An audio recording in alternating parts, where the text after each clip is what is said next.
Welcome, guys. Welcome back to Minko's Corner. Once again, the morning. We go from extreme darkness to extreme light. Today, I'm gonna react to another video. I'm sorry, the past week, the videos were only one per day. It is what it is. I'm gonna try to come back to my previous schedule, two, maybe three, per day. But be patient. I might also diversify my reactions. So, if you want me to react to something else, other than history, type it in the comment. Anything else. Anything interesting. Um, Anywho, today's video is about an alternate history. It's a very popular channel. It's Alternate History Hub. What if the Muslims skip Spain? Now, as I don't know if a lot of you know, but the Muslims were very prominent in Spain. They owned most of Spain for a long time, or at least the Iberian Peninsula. I mean, it was very, until the 15th century, 14th, the Umayyad Caliphate extended all the way from Algeria, Morocco into Iberia. And then, over time, slowly but surely, they lost territory. And I think Granada, the last Muslim stronghold, fell in 1492 by then Isabella of Castile, the Queen of Castile, basically Spain. Spain was divided in two between Castile and Aragon, and then they combined. Spain became Spain. Anywho, I'm talking too much. Let's go into this.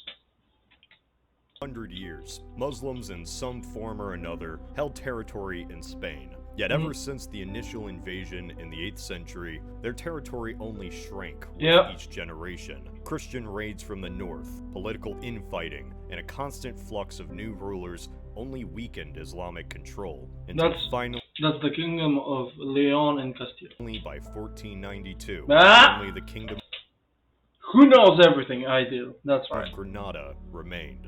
Granada would soon disappear, and the Spanish Empire would that same year discover a new world. Now here's a question. What would the history of the world look like if this hadn't been the case? What if the Catholic And it's so interesting. I don't know if you guys know this. I'm sorry I'm pausing so early in the video, but the way the new world was divided between Portugal and Spain is fascinating, because at the time in 1492, when all this was happening, the Pope, it was he who divided the world, so to speak, was Spanish. He wasn't Portuguese, he was Spanish. His name was Rodrigo Borgia. He was very famous, the Borgia family. I don't know if you guys heard it. There was a series called The Borgias, very good series. I love it. And what happens is he basically takes a compass, puts the tip of the compass that doesn't move in the middle of the globe, or in the middle of the world. Rome extends the compass and draws a line. So that's why Brazil is Portuguese, basically, and the rest of basically Portugal got screwed in the deal, so to speak, because they only got Brazil, but then Brazil was so big as a country. So did they lose? Yes and no. They lost a lot of territory because everything else was Spanish. It was given to the Spanish Empire by the Pope, who was Spanish. So there must have been some intricacies behind that been deal. able to retake Iberia, and it remained that way, as in this scenario, the Reconquista failed. Yeah, the Reconquest. Alright, so you might be thinking, didn't he already do a video on this? And you're right, I did. I didn't know that video was from like 5 years ago, and it looked like this. And it was just incredibly general and explained nothing. I think this topic deserves a remake, and it's because this was one of the fundamental crossroads in history. The Iberian Peninsula is roughly the size of Texas, and yet the two kingdoms that were born from the Reconquista would go on to control most of the Americas, coastal areas of Africa, India, and East Asia. The impact holdings in Europe as well. If they had failed to expand in their own home, then of course none of that would happen. And the thing is, the point of divergence is a little tricky. What's considered a failure in this case? Ever since the Muslims originally invaded Iberia, they had gradually been pushed back over time. The Christian kingdoms, like the Kingdom of Asturias, survived the initial invasions thanks to defensive geography. From there, the Christians had a base to exploit any internal division among the Moors and push south. This was a gradual push over 500 years. New kingdoms popping up with each step. Asturias Leon, Castile, Navarre. I'm pretty sure I'm became lying. Leon. With each victory, By the way, I know all this from Crusader Kings. more kingdoms were born, all fighting with the Muslims as well as each other. By 1200, it was clear the Muslims were not going to hold on to Spain. The only hope the Muslims had of holding Iberia was by initially wiping out Asturias in the first place. No raiding into France, no Battle of Tours, just go around the mountains and subjugate the kingdom. Any attempt to take back the peninsula, be it by internal rebellion or outside invasion, fails. Think of it like Anatolia. Anatolia was once the center of the Christian world, but it was lost and never returned. Iberia would be the same in that sense. In fact, even more so, considering at the height of Muslim Spain, 80% of its population practiced Islam, while Anatolia still had a large Greek population up until the last century. While this isn't the most realistic scenario, since the cards are really stacked against the Muslims, it's the best we got going forward. Leave no remaining kingdom on the peninsula, keep up the Franks. So, first things first, what would the future hold for the land of Al-Andalus going forward? You've probably heard somebody on this site talk about Muslim Spain. There's a lot of videos about it, so I'll keep the summary short. It's true Islamic Spain had a period of time where it was a place of cultural progress and immense learning. Cordoba at one time was one of the great cities of Europe, but this kind of made it equal with what the Byzantines were doing or the Italian city-states. Islamic Spain's success, culture, and toleration often came in waves. Al-Andalus was not a constant, stable place. It changed a lot, as any medieval state tends to do. The Almoravids came in from Morocco and thought that Cordoba was too liberal and weak. Then once they were in power, the Almohads came in and thought that the Almoravids were too liberal and weak, and deposed them. In such an alternate timeline, the Almoravids and Almohads never would have been invited into Andalus if it wasn't for the Christian attacks. There's still periods of infighting, sure, but not enough for the Christians to take advantage of. Keep in mind when saying that the Reconquista fails, it means that none of the advances that occurred over a period of 700 years happen, which means every crusade and war in an attempt to take back land fails. For most of the medieval world, Al-Andalus would be a direct neighbor and threat to the real populated centers of Europe. This would be perceived as a much closer threat because, let's be honest, Iberia even today isn't really that populated. Then I can see how this would have a great effect on the mentality of the houses of Europe. Al-Andalus is involved in the politics between England and France, as Andalus benefits from their neighbor being weakened. I would see a more stringent warrior culture begin to develop, ironically, in southern France. There'd be much of the same fervent energy of defensive warfare and constant crusading that created the Spanish Empire. Now, originally, I was wondering how the Muslims would have affected the early development of these two countries, considering so much of each's history is fighting over feudal lands in western France. Would the Muslims support the Kingdom of Aquitaine as a way to weaken France? And upon research, I'd assume no. 1, the Crusades would make any alliance or plotting with the Christian kingdoms difficult, to say the least. And 2, Islamic Spain would be lucky to even hold on to this much territory as it was. Now, there still may be a Kingdom of France and Kingdom of England, but what exactly that means and how those kingdoms look might be quite different. As an example, let's assume there's no Navarre. Joan I of Navarre was the mother of 3 French monarchs and also Isabella the She-Wolf of France. Important players of what became the 100... When you start changing history, especially 700 years, and started eliminating everybody who came from Spain, I mean, there's no Charles V, no Philip II. I mean, the Habsburgs never rise, at least to their heights. What else? Well, obviously they don't go to the New World. That's one. No Christopher Columbus. So maybe North America gets discovered maybe at a later date by Britain and France, and so Britain and France won't have any other competition between themselves. Maybe the Muslims might come into that. Will be freaking interesting.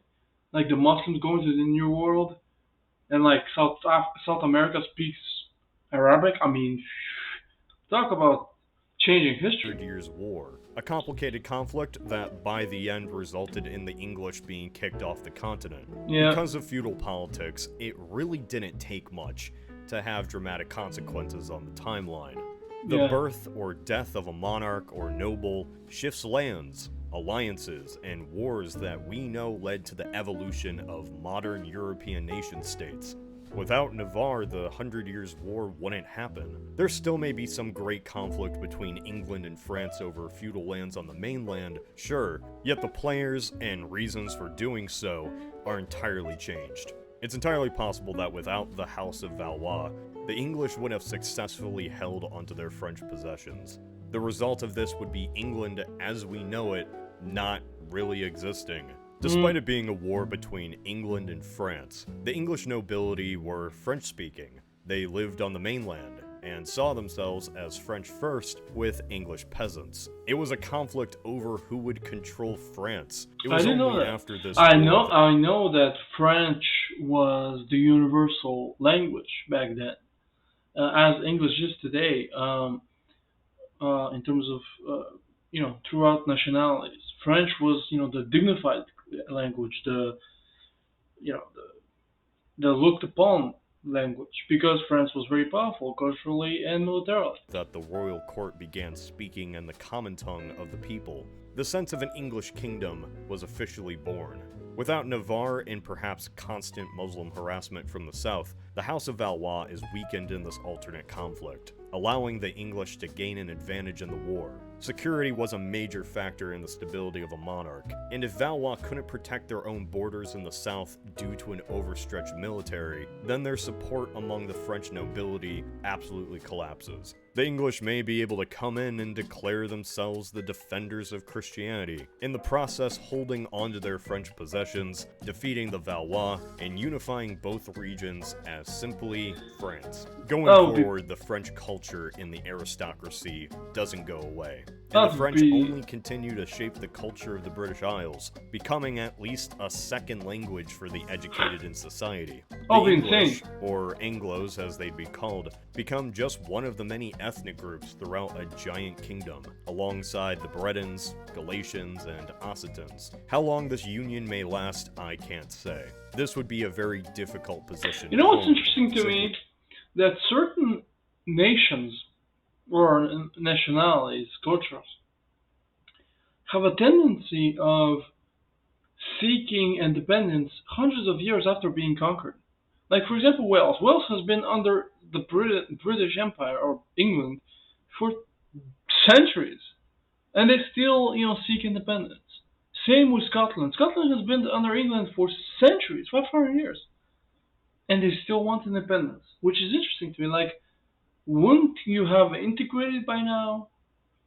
You know, why do you want independence? Is it because you're treated unfairly?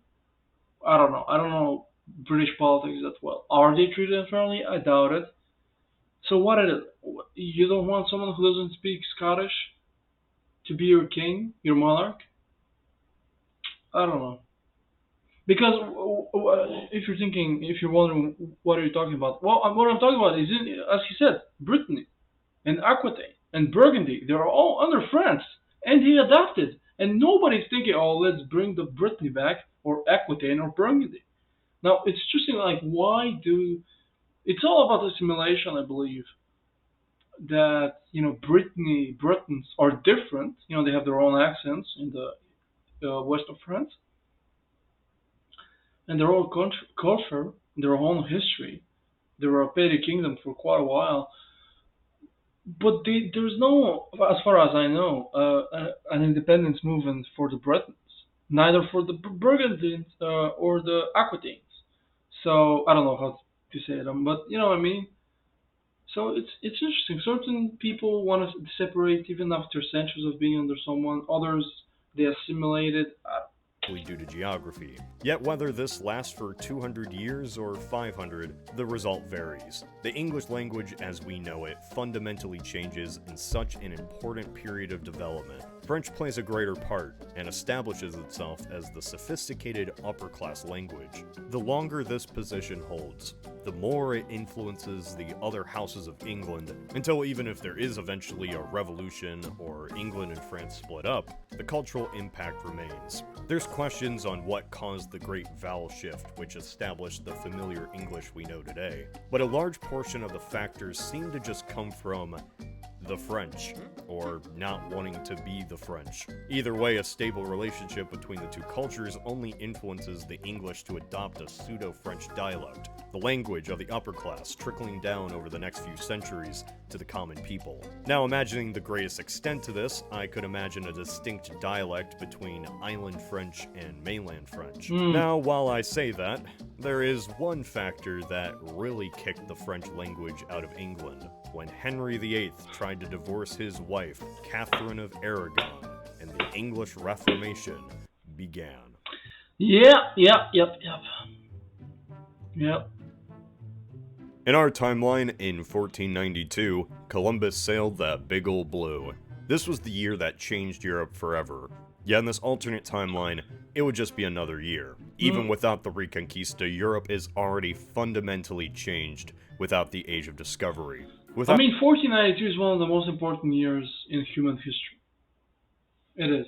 So many events happen. Iberian monarchs or nobles exporting to other parts of the continent, even nations far flung from the Mediterranean, still would fundamentally change. Different rulers, houses, and wars that I literally cannot predict. This is like pressing random at the start of a Paradox game. So while the kingdoms I talk about in this section are still the ones in our own timeline, I love it, keep in mind they most likely would not be. I still think the Holy Roman Empire and Italian states would exist in some form. They'd be changed in ways I can't predict, so take this all with a grain of salt. It's entirely possible that due to hundreds of years of alternate feudal politics, somehow a great duke comes to power in Swabia and entirely redefines Central Europe. Or perhaps the Italian city-states reunite under the Vatican. But for the sake of keeping things understandable, I'm going to assume the kingdoms we're familiar with don't fundamentally change, at least in Central Europe up until the 15th century. First off, the Italian peninsula. It's most likely that without Aragon, the French, specifically the Anjou House, would hold the Mediterranean islands of Sicily, Corsica, and Sardinia, as well as the Kingdom of Naples, or at least they would aim to. Al-Andalus would provide the Muslims with a more stable ground to control the Mediterranean, so it's possible there is a series of constant wars and skirmishes over these islands. But as interesting as fighting over islands is, there's a greater event on the horizon. Or in this case, not on the horizon. While some events seem inevitable, the Reformation, and I'm going to have a lot of Protestants hate me for this, was not. At least the specific Reformation that we think about. Some general reform would always be called for, of course. However, the real reason the Reformation was able to take off in the North like it did was, at the end of the day, politics. Without the Reconquista, the Reformation loses two major factors that helped kick off the whole thing in the first place: Charles V and Henry VIII. First, Charles V, ruler of this and overseer of this, was a descendant of Ferdinand II of Aragon. Without Spain, he is never born, and the Habsburg territory remains just within Central Europe. Alongside this, there is an alternate line of Habsburg royals. Perhaps they wouldn't even have the whole, inbreeding thing. Anyway, Charles V oversaw the rise of Martin Luther, and tried everything in his power to stop him. The only problem was, Luther's teachings caught on like wildfire, especially with the nobility, and it was ironically because of Charles himself. Northern Europe wished to not be tied to the Catholic Church, and also exploit the new land opportunities that came from independence, as other nobles were not simply tired of Catholic lands in their territory, but the increasingly autocratic nature of Charles V. Without Charles... Well, Charles V was, if not one of, or the most powerful monarch in Europe at the time. In our timeline. Basically, he was part of the Habsburg dynasty, and through inheritance, he became extremely powerful. He inherited Holland, the Netherlands was his. Austria was his. Spain was his. He ended up becoming the Holy Roman Emperor because he was very rich and because he owned a bunch of territory. Jakob Fugger, a banker, backed him, very rich banker, and he was one of the most powerful monarchs at the time. And people were tired. They were like, enough's enough. Spark of the Reformation may not have grown as it did in our timeline. I mean, it's always possible that some ruler would inspire equal amounts of hatred, yet Charles was in the wrong place at the wrong time, and he certainly didn't help the situation. Now, as for the other king, Henry VIII, he probably wouldn't have existed either, considering the alternate few centuries of lineage. But even if he had, the entire basis... I'm sorry, I'm pausing, but the way Henry VIII, Henry VII, his father, came to the throne, I don't see it happening. Because it was so out of left line. It was so, not so much unconventional, but the chances of him succeeding when he did, taking the throne from Richard III, was very small. Very small. The only reason why was because basically there were two claimants at the time for the English throne. There was the Yorkist family and I was going to say the Lancasters. But what ended up happening was the Lancasters lost their male line went extinct.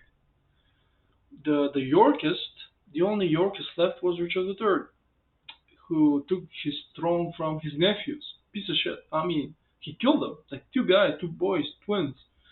Were they twins? I think they were twins.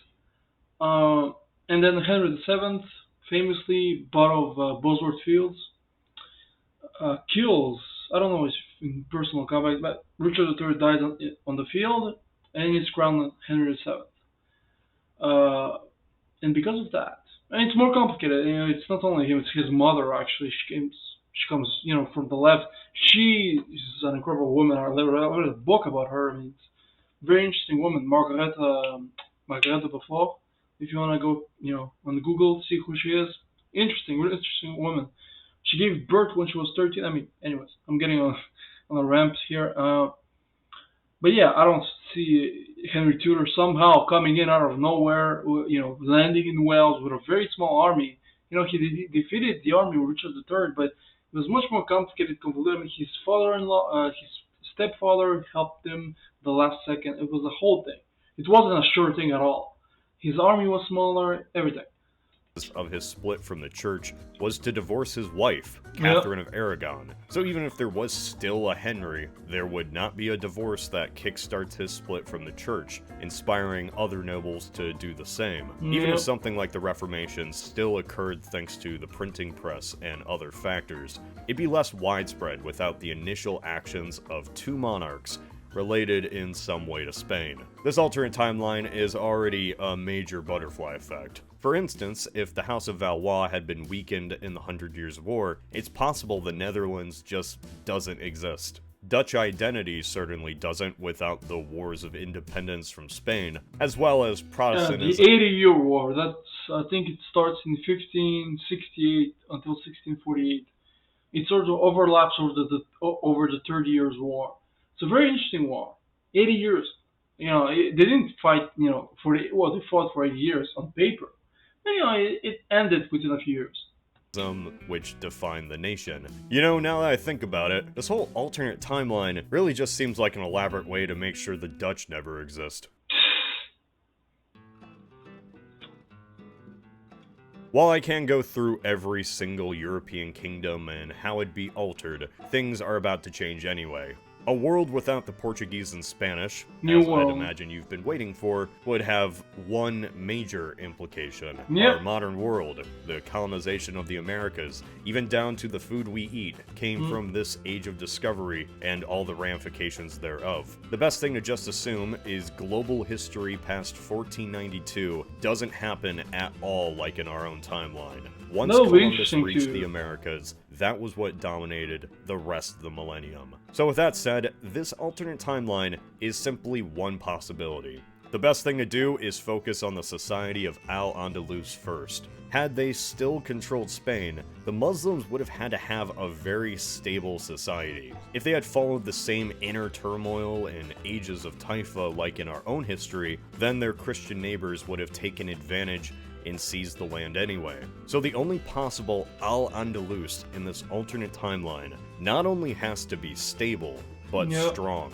Like, the golden age of Cordoba simply didn't end. The natural advantage of their geographic position only brings in more trade, culture, and science to raise up the society. And they also have a military force that can keep the medieval French at bay. Much like how Spain was a society built from war, Al-Andalus would be as well. It'd just be, in this case, from a constant siege mentality. And their southern and Muslim neighbors would not help, as the Islamic medieval age was filled with just as many feudal squabbles and politics as in Europe, and no greater competitor would exist for Cordoba than the Ottoman Empire. Keep in mind, Cordoba declared itself a caliphate. It's like declaring a second pope or a second Rome, which the French tended to do a lot actually. But the point is, the Ottomans, with the seizing of Constantinople, saw themselves as taking two mantles. They were both the new Rome as well as the new caliphate, and there could only be one caliphate. Well, there had been multiple caliphates, but they all said they were the real one, and they didn't get along. Same thing here. The Ottomans and Cordoba would be the west and east of the Islamic world, on opposite ends of the Mediterranean. Since the 700s, Muslim naval technology has only improved. In our timeline, the Portuguese built the Caravel, a ship purposely designed for the high seas, inspired by triangular-shaped Portuguese fishing boats that sailed quickly on the Mediterranean. But these were designs that, in themselves, were inspired by North African ships. I'm not saying Africans invented the Caravel, they did not. However, they did inspire the prototype version of the design. I know, that's very far removed. The point is, I could imagine in some form an evolutionary parallel. Cordoba uses a similar design for their own ships that just so happen to resemble caravels. Cordoba would then attempt to expand into the Atlantic. Not simply to get into the spice trade, though that might be a factor later on, but to access the west coast of Africa. Before there was a breakdown in the spice trade, which inspired the initial voyages into the Atlantic, Portugal in our timeline was already building a mini trade empire themselves, just by sailing to receive gold, ivory, and slaves from the coast. The Islamic world had slavery just as the Portuguese. It was just that the slave drive went through the Sahara and not by sea. But it isn't crazy to imagine that Cordoba might wish to quicken or double this trade by using naval routes. So despite having different societies, a drive for the resources of West Africa, thanks to their particular location, would be similar. A similar drive inspires innovation, and we know Cordoba was certainly good with science. That mentality translates into new fields like navigation and shipbuilding. It's likely this West African trade would only expand, making the Cordobans rich to much of the worry of their neighbors and the Ottomans. This is a trade that only snowballs, allowing the Muslims to invest more into seafaring, eventually building their own equivalents to the caravel. Now, since they were Muslims, they wouldn't need to find a new path to Asia, even if the Ottomans did take Constantinople. Which, yes, the Ottomans or Turks would eventually still take the city. The Turk migration in Anatolia was kind of inevitable, alongside the weakening of the Byzantines. There isn't this dramatic need to sail to India. As for Al-Andalus, nothing really changed. They would continue on sailing down the African coast, expanding their trade routes and influence, at least until one day, when the natural currents of the Atlantic simply sweep one Moorish ship off its path. The ship, most likely a trading vessel, would be far from the safety of Al-Andalus. After a few days, the ship suddenly discovers land, one dense in green and lush tropical trees, campfire smoke floating above the canopy. This would be the very first sight of the New World. In this alternate timeline, even how different history would be if that happened. Even without the Portuguese, somebody eventually would find the Americas. Yeah. But that is for another time. And yes, this is a two-parter. Okay. Now, I hope you liked my reaction. I hope you liked what I had to say. If you did, leave a like, subscribe, and all that. leave a comment. I'll see you guys next time. Thank you for